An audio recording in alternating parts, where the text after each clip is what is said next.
Hola amigos y bienvenidos al canal. Me llamo Nuria y soy tu profesora de español. Hello friends and welcome to the channel. My name is Nuria and I am your Spanish teacher, and welcome to the series Speak Like a Spaniard, in which I teach you sayings, filler words and things the Spanish people say on the daily so that you can use them and sound like a native. Just to mention that it is Spanish from Spain. And let's go.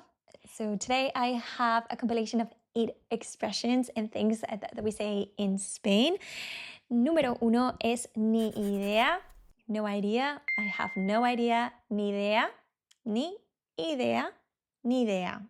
Also, another tip, if you want to sound more Spanish, is to join the words together. So instead of saying ni idea, you say it all together. Ni idea.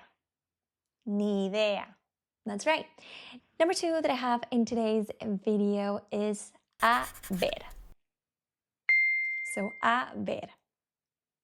Let's see. A ver. Show me. A ver. Or if you're explaining somebody something and you say, a ver. No. Esto es blah, blah, blah, blah, blah.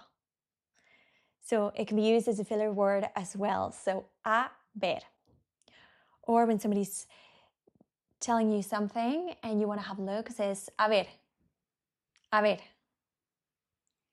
Again, if you want to sound like a native, instead of saying a ver, we say a ver. Kind of like all together. A ver. The next one that I have for you, third one today, is ni loco or ni loca if you're a girl like me. So, hey Nuria, do you want to go skydiving? Ni loca. No, there's no way. Ni loca or ni loco. The next one that is used a lot is like a tiny sentence. It's not a filler word and it's not an expression, but is como quieras. Whatever way you want or as you like. Como quieras.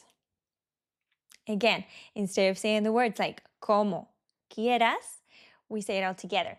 Como quieras. Nice. The next one, which I really like, is menos mal. Again, if you want to sound more Spanish, that's right, all together. Menos mal. Menos mal is thank goodness or thank God, menos mal. Menos mal que cogí el autobús. Thank goodness I catch that bus. This one I have for you.